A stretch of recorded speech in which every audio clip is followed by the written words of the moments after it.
quart et bon, après ça fait le yo, ça fait élastique comme on dit, reviens, je repars, reviens, je repars.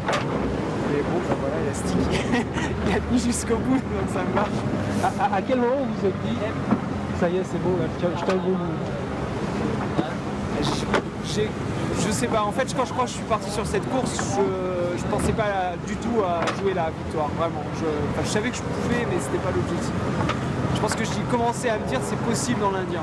Dans l'océan Indien, je me suis dit là, on n'est plus beaucoup maintenant, et le bateau va vite, je navigue bien, et c'est possible quoi.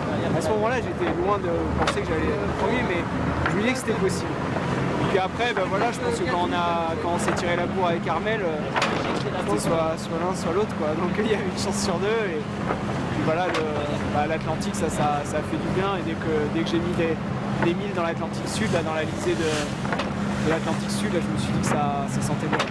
Alors pendant tout le Vendée Globe, vous avez donné l'impression que rien ne pouvait vous atteindre, vous étiez toujours d'humeur égale.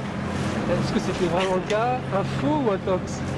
Ah non, on en prend des coups dans la figure, hein. C'est dur, hein. C'est vraiment une course qui est difficile.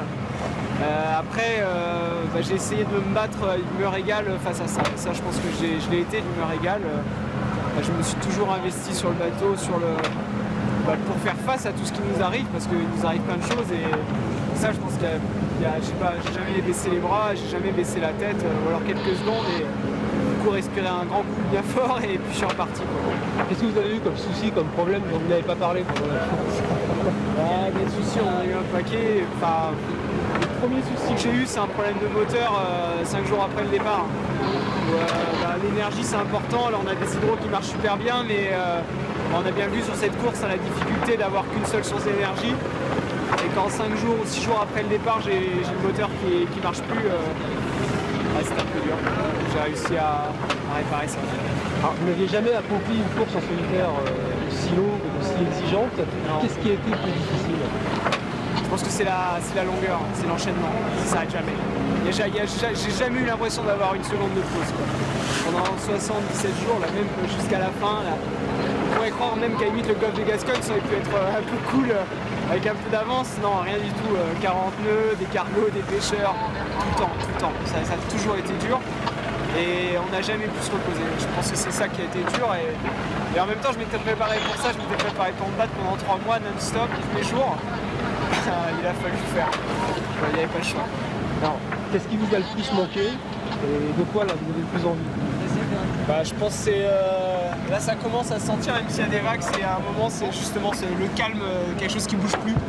Parce qu'on s'est fait secouer, c'est vraiment fait secouer pendant 3 mois. Puis voilà, ça.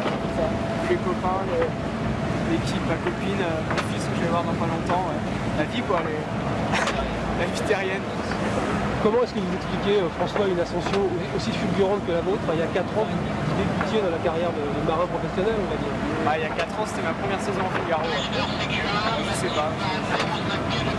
J'ai beaucoup d'énergie, beaucoup de boulot. Je passe du temps, hein. Ça me consacre pas mal d'énergie. Et puis, je sais pas, l'envie de bien faire et la passion. Un petit mot sur Armel qui vous a donné un peu de fil à retordre quand même. Merci parce que ce que j'ai vécu, c'est quelque chose, ce qu'on a vécu tous les deux, c'est quelque chose d'exceptionnel. Alors forcément, je pense que c'est plus beau pour moi, mais je pense qu'il en gardera aussi un bon souvenir. Et moi, ce qui est sûr, c'est que ce Vendée, s'il n'y avait pas eu Armel, ça ne serait pas été la même chose, quoi. J'aurais pas... Enfin, toute l'intensité justement qu'il y a eu pendant ces 3 mois, c'est grâce à Armel. Ou à cause d'Armel, je sais pas comment le dire, mais aujourd'hui, maintenant que je suis devant, je peux dire grâce à lui. Et pour avoir vécu quelque chose d'aussi fort, aussi intense, c'est parce qu'on s'est tous les deux tiré la bourre pendant 2 mois. Et je crois que pour un compétiteur tel qu'il est, tel que je suis, c'est un privilège énorme d'avoir pu vivre ce duo, de l'avoir vécu de l'intérieur, quoi. C'est énorme. Alors au-delà de votre victoire, et quelle victoire, qu'est-ce qui va vous rester, qu'est-ce que vous avez appris de ce Vendée Globe? J'ai appris beaucoup, hein. C'est ça qui est bien. J'ai appris énormément.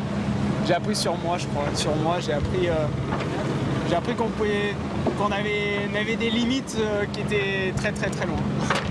On peut aller très très loin.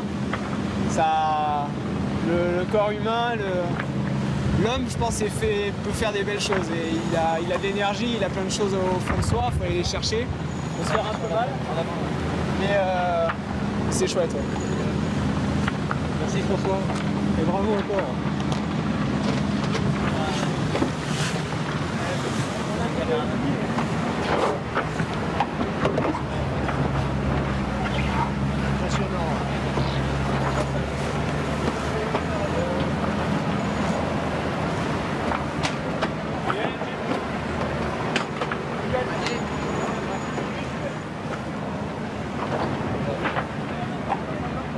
Alain Gauthier, premier mot.